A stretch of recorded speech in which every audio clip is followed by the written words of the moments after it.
I wake up before the sun. The alarm buzzes at 5:30 a.m., and I hit it like it's the enemy. My back aches already, though I haven't even left the bed. Coffee is a necessity, not a choice. I make it strong, dark, and bitter enough to wake the dead. Some mornings, I wonder if my blood is more coffee than actual blood. By 6 a.m., I'm out the door. The streets are quiet, almost peaceful. I know the peace won't last, not once I step into work. I work as a cleaner. Not glamorous, not respected, but necessary. Some people think it's easy. Some people think it's just mopping and dusting. They don't know. They can't imagine what it really is. I clock in at the office building where I work. It smells like disinfectant, coffee, and anxiety. The other cleaners are already there, half asleep, uniforms wrinkled, gloves on. We exchange quiet nods, small gestures, our version of good morning. Nobody chats much. Nobody has energy for it. My first task is a lobby. Polish the floors, empty the trash, wipe down the counters. The lobby is empty now, but in an hour it will be full of suits, briefcases, and people who will never see me. They won't see me at all. If they do, it's only to complain. Why is there a smudge there? Why is this not clean? No one ever says, "Thank you." The mop hits the floor, and I start counting tiles in my head. It's a weird kind of meditation. Swish, swish, swish. Sometimes I sing quietly under my breath. Other times, I just think about life. I think about bills, my kids, rent, the broken washing machine at home. I think about dreams I gave up on. Around 8 a.m., the elevators start pinging. People in suits start flooding the lobby. I smile politely, invisible as always. One man steps over the wet floor warning sign, like it doesn't exist. He slips. I try not to laugh, but it's impossible. "Careful, sir," I say, helping him up. He barely looks at me. He mumbles something about clumsy janitors and walks off. The bathrooms are next. The bathrooms. I scrub toilets until my hands hurt.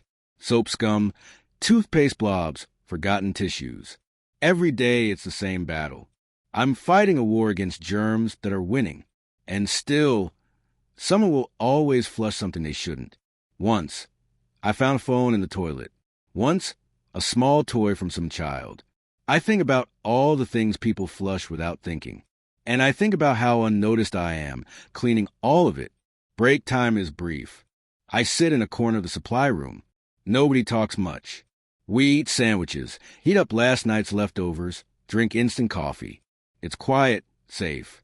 We share small jokes about the office workers, like the one who microwaves fish every day, ignoring everyone's complaints, or the lady who uses 15 paper towels to dry her hands.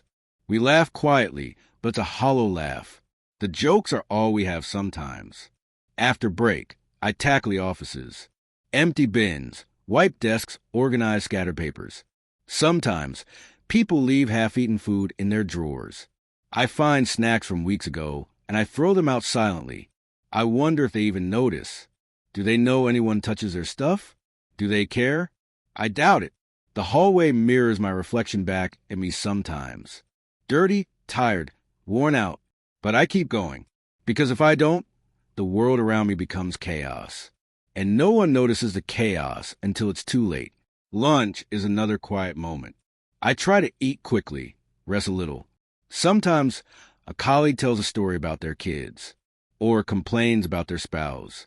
These moments are rare, but they make the day bearable. Afternoon means windows. I climb ladders, spray, wipe, polish. Outside, the city looks calm and beautiful. I almost forget how exhausting my job is. Almost. Then a bird poops on the window I just cleaned. I sigh. I clean it again. Nobody will see the effort. The cleaning cart follows me everywhere. It's heavy, awkward, full of chemicals and supplies. I bump it into walls sometimes. I curse quietly. The cart has seen me at my worst, my grumpiest. It doesn't complain. It just carries everything I need to survive the day.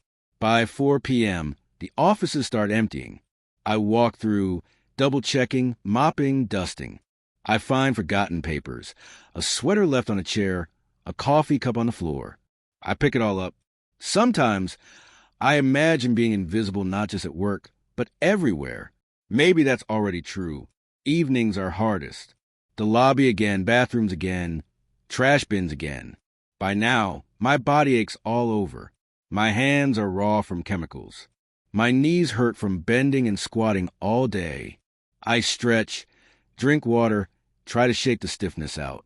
Some days, I talk to a few office workers who finally notice me. "Hey, thank you," they say. Their eyes meet mine. I can't describe the relief. It's small, but it's everything. Moments like that make the back-breaking labor feel worth it.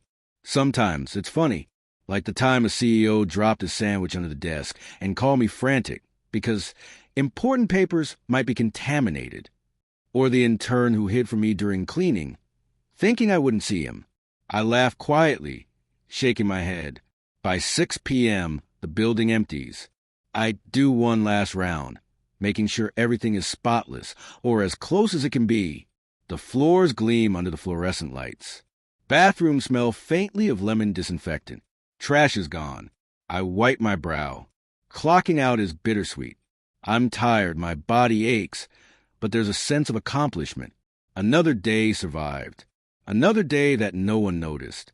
I head home, tired but alive. Dinner is quick. TV hums in the background while I wash my uniform in the sink. Before bed, I lie down and reflect.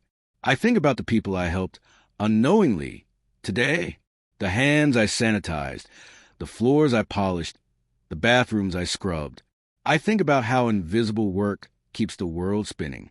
I think about my kids, my family, my life beyond this uniform. Sleep comes heavy, almost immediately. Tomorrow, it all starts again. The alarm will buzz. The streets will be quiet. And I'll wake up, coffee in hand, ready to face another day no one will see. Being a cleaner is hard. It's exhausting, underappreciated, sometimes humiliating. But it's honest work, necessary work. And even if no one thanks me, even if the world ignores me, I know I'm keeping together one mop stroke at a time.